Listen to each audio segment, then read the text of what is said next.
নমস্কার, হাই নিউজের সকল দর্শককে নতুন বছরের শুভেচ্ছা জানিয়ে শুরু করছি আজকের নিউজ টুডে। সঙ্গে রয়েছে আমি শ্রীপর্ণা। বছরের প্রথম দিনে তারাপীঠে উপচে পড়ল পুণ্যার্থীদের ভিড়। সারা বছর ভালোভাবে কাটুক এই কামনায় বছরের প্রথম দিনে তারা মাকে পুজো দিচ্ছেন ভক্তরা। সোমবার ভোরে মায়ের মঙ্গল আরতি দিয়ে শুরু হয় পুজো। সকাল থেকেই হাজার হাজার পুণ্যার্থীর ভিড় করছে মায়ের মন্দিরে। লম্বা লাইন দেখা গিয়েছে তারাপীঠের মন্দিরে পুজো দেওয়ার জন্য। ভিড় সামলাতে মন্দির কমিটি থেকে নিরাপত্তা রক্ষীর সংখ্যা বাড়ানো হয়েছে। মায়ের গর্ভগৃহে ঢুকে যাতে কেউ মোবাইলে ছবি না তোলেন সেই দিকেও কড়া নজর রাখার জন্য আবেদন করেছে মন্দির কমিটি।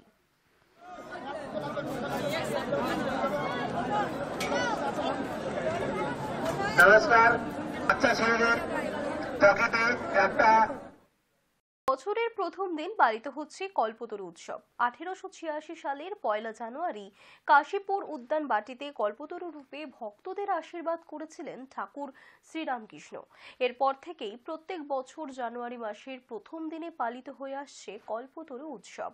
কাশীপুর উদ্যান বাটির মতো দক্ষিণেশ্বরের ভবতারিণী মন্দিরেও সকাল থেকে পুণ্যার্থীদের ভিড়। প্রথমে মঙ্গল আরতি দিয়ে পুজোর সূচনা হয়, এরপর রীতি মেনে মায়ের পুজো শুরু হয়। বছরের প্রথম দিন মায়ের দর্শন পাওয়ার আশায় ভোর থেকে লাইন দিয়েছিলেন ভক্তরা।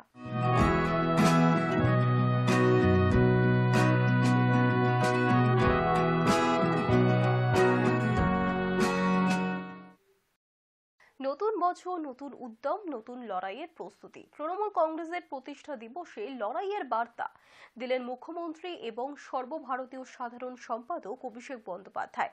1 জানুয়ারি সকালে এক্স হ্যান্ডেলে পোস্ট করেছেন তৃণমূল সুপ্রিমো। তিনি জানিয়েছেন, কোনো অপশক্তির কাছে মাথা নত নয়। সকল রক্তচক্ষু উপেক্ষা করে সাধারণ মানুষের জন্য আমাদের সংগ্রাম আজীবন চলবে। একইভাবে লড়াইয়ের বার্তা দিয়েছেন দলের সর্বভারতীয় সাধারণ সম্পাদক অভিষেক বন্দ্যোপাধ্যায়ও।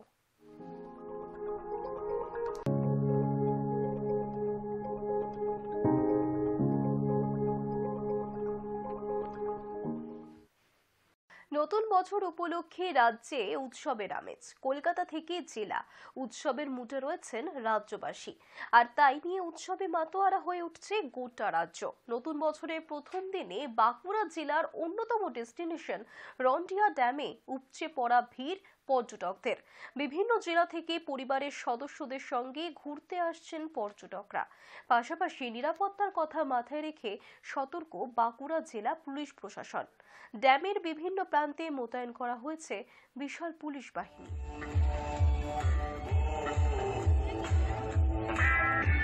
খুব ভালো লাগছে এই যে সুন্দর পরিবেশ, এই যে দামোদর নদীর উপরে যে ড্যামে আমরা পিকনিক করতে এসে খুব আনন্দিত।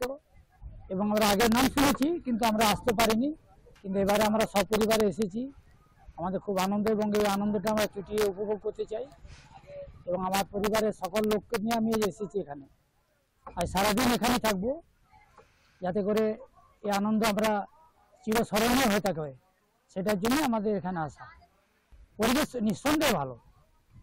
একদিকে দামোদরের বালি, একদিকে জল, তার মাঝখান থেকে এই যে বাঁধ, ওপারে বর্ধমান ডিস্ট্রিক্ট, এপারে বাঁকুড়া, তার মাঝখানে যে বাঁধ, এই বাঁধে আমরা বাঁকুড়া জেলা থেকে এসেছি। তো আমাদের খুব ভালো লাগছে, খুব লোভনীয় জায়গা। প্রশাসনিক নিরাপত্তা তো এখনো কিছু চোখে পড়ছে নাই, তবে আশা করি যে প্রশাসনিক নিরাপত্তা থাকা প্রয়োজন। কারণ পিকনিক করতে আসা মানে অনেক ছোট ছোট ছেলে মেয়েও যেমন আসে, তেমনি আবার কিছু ছেলেরাও আসে যারা একটু এনজয় করতে ভালোবাসে। সেটা সেফ থাকার জন্য আমি চাইবো যে অন্তত প্রশাসনিক নিরাপত্তাটা থাকলে আর একটু ভালো হয়। এবং আর আমরা মেয়ে ছেলে নিয়ে এসেছি, সুন্দরভাবে সারাদিন যেন এখানে ছুটি আমরা আনন্দটা উপভোগ করতে। বছরের প্রথম দিনেই ট্রেন চলাচল ব্যাহত হলো হাওড়া বর্ধমান মেন শাখায়। সোমবার সকালে শেওড়া পুলিশ স্টেশন লাগোয়া ছাতুগঞ্জ এলাকায় রুটিন টহলদারি দেওয়ার সময় 6 নম্বর লাইনে ফাটল দেখতে পান রেল কর্মীরা। তারপরেই মেরামতির কাজ শুরু হয়। সকাল 7:30 নাগাদ লাইনে ফাটল নজরে আসার পরেই ডাউন লাইনে ট্রেন চলাচল সাময়িকভাবে বন্ধ করে দেওয়া হয়েছিল।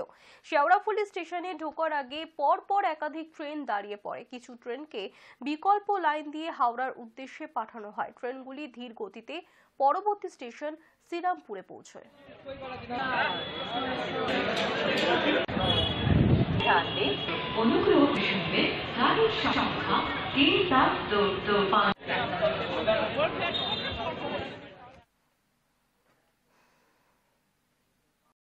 বছরের প্রথম দিনেই মহাকাশে গুরুত্বপূর্ণ স্যাটেলাইট পাঠালো ইসরো।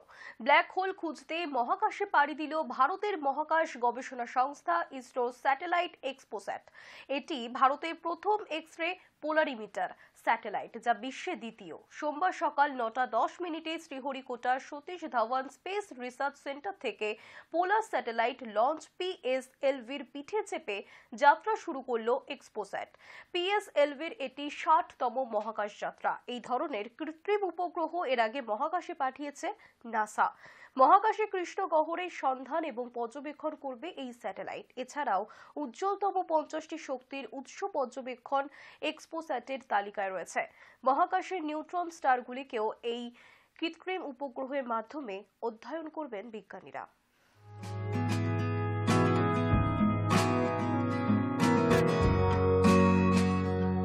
2023-এর শুরুতেই তাকে রাজ্যপালের প্রিন্সিপালের সেক্রেটারি পদ থেকে সরিয়ে দেওয়া নিয়ে বিতর্ক তৈরি হয়েছিল, কিন্তু বছর শেষে নতুন পদ পেলেন নন্দিনী চক্রবর্তী। রাজ্যের নতুন স্বরাষ্ট্র সচিব হলেন নন্দিনী চক্রবর্তী। রবিবার নতুন মুখ্য সচিব এবং স্বরাষ্ট্র সচিবের নাম ঘোষণা করেছে নবান্ন।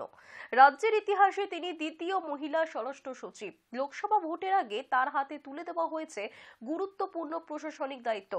রাজভবনের দায়িত্ব থেকে অব্যাহতি পাওয়ার পর পর্যটন দফতরের প্রধান সচিবের দায়িত্ব সামলাচ্ছিলেন নন্দিনী চক্রবর্তী। সঙ্গে ছিল মেদিনীপুর ডিভিশনের কমিশনারের দায়িত্ব।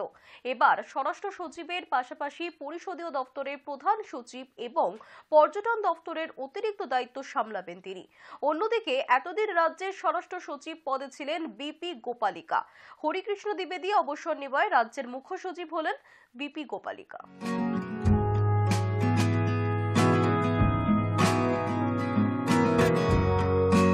অবসর গ্রহণের পরই নতুন দায়িত্বে প্রাক্তন মুখ্য সচিব হরিকৃষ্ণ দ্বিবেদী। আগামী 3 বছরের জন্য মুখ্যমন্ত্রীর আর্থিক উপদেষ্টা পদে নিয়োগ করা হয়েছে তাকে।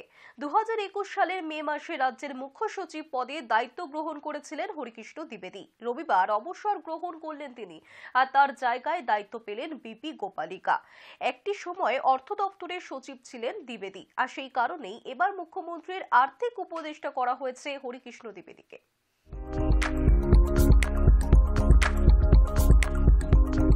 বর্ষবরণের আনন্দে যখন মাতোয়ারা গোটা দেশ, সেই উৎসবের আবহেই চিন্তা বাড়াচ্ছে করোনা। গত 7 মাসের তুলনায় গত সপ্তাহে কোভিড সংক্রমণের হার বেড়েছে 22%।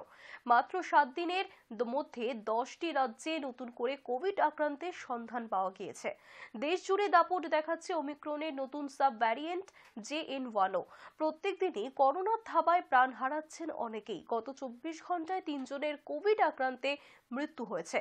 কেন্দ্রীয় স্বাস্থ্য মন্ত্রক সূত্রে খবর, রবিবারে নতুন করে করোনা আক্রান্ত হয়েছেন 636 জন। যদিও এই সংখ্যাটা শনিবারের তুলনায় বেশ খানিকটা কম। কর্ণাটক এবং মহারাষ্ট্রে মাত্র 7 দিনের মধ্যে প্রায় 3 গুণ বেড়েছে করোনা আক্রান্তের সংখ্যা।